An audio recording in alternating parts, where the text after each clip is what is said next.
found more of Lady Sydney's papers, original drafts of El Camino. She made pencil sketches of formations that I recognize in the Valle de las Ranas, and she sketched one of the statues. Lead the way.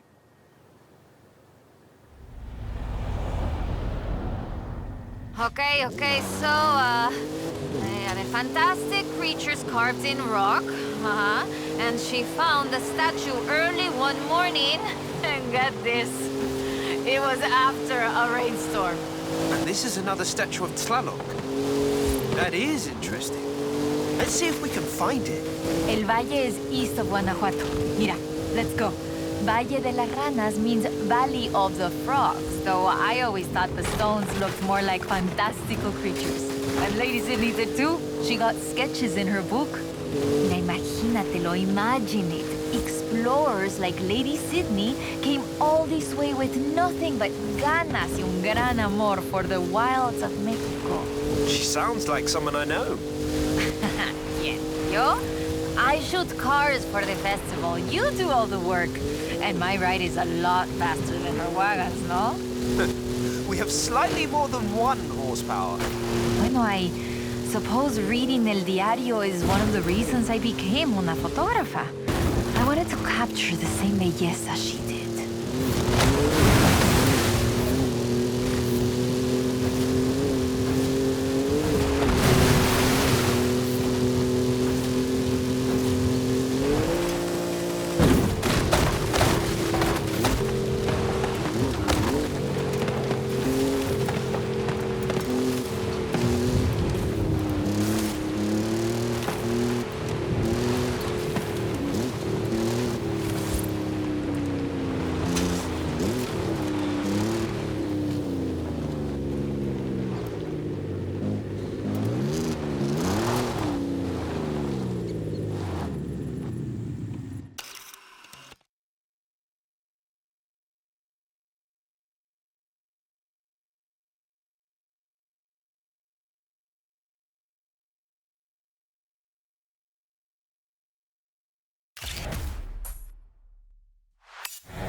Today, the Valle de las Ranas is one of the most visited natural wonders in Mexico. Lady Sydney definitely knew a marvel when she saw one. But the guidebooks don't say anything about a Tlaloc statue here.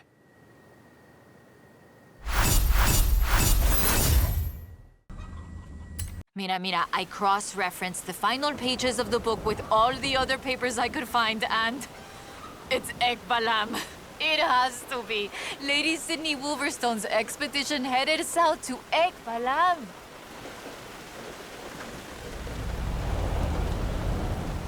Ekbalam was only properly studied in the 90s, but we know very little about it, actually. In fact, researchers are divided on exactly how much of what we know about the Toltecs is historical and how much is Aztec legend.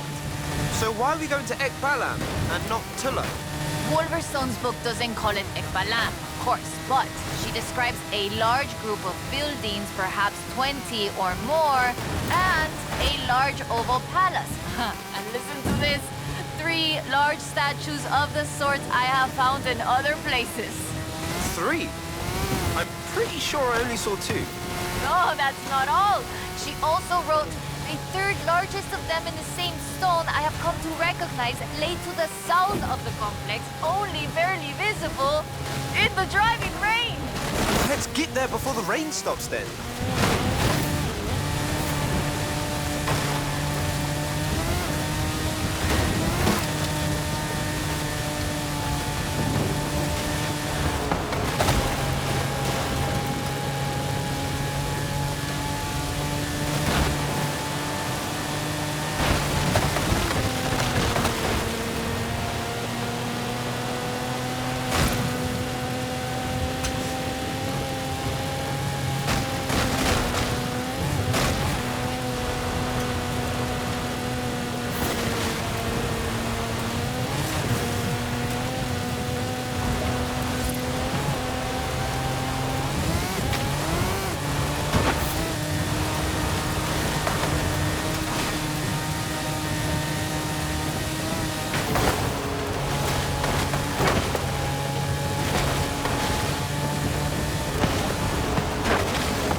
It's been fun, though I do feel like there should have been treasure at the end of it. Bueno, maybe. The treasure was the friends we made along the way? Aha, you said that, not me. So that's that. There's one more thing. According to the book, Wolverson took a jade statue from the site, but lost it in the flash flood. I'll try and work out where that was. I'll call you as soon as I know. Now I'm intrigued. Call me, yeah?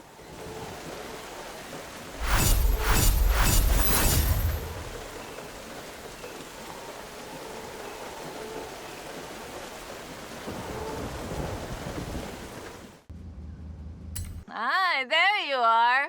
So I worked it out. Remember that flash flood? She was near an abandoned church along a river. And that has to be the Temple of QUECHULA. Ándale, vámonos. Drive. Claro. Head for the temple at QUECHULA. Lady Sydney has one more marvel to show us, and you're gonna show me how a Hall of Famer drives, no? Wasn't the temple at QUECHULA flooded? I didn't bring my snorkel. Qué chistoso. QUECHULA is located on a floodplain, but after a long dry season... The temple is accessible. I take it back, let's go.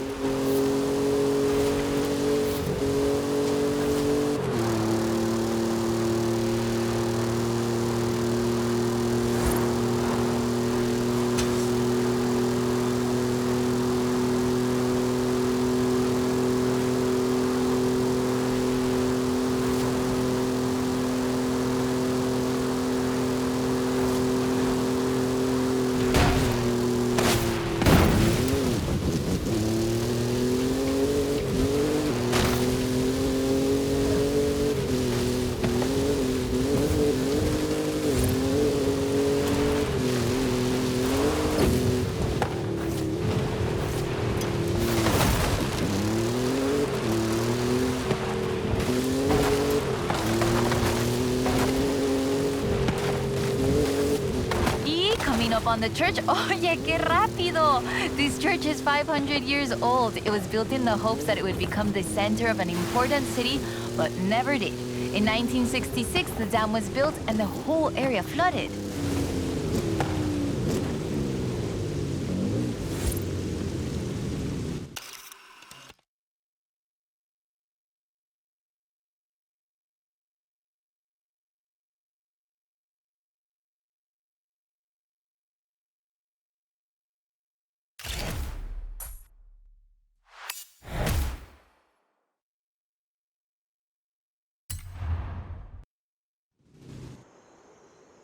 This is amazing. Like a final chapter of the book I never got to read as a girl. I hate to say it, but it feels like this belongs in a museum. I agree. But you know it won't be visible unless you go see it at exactly the right time. You don't believe that, right?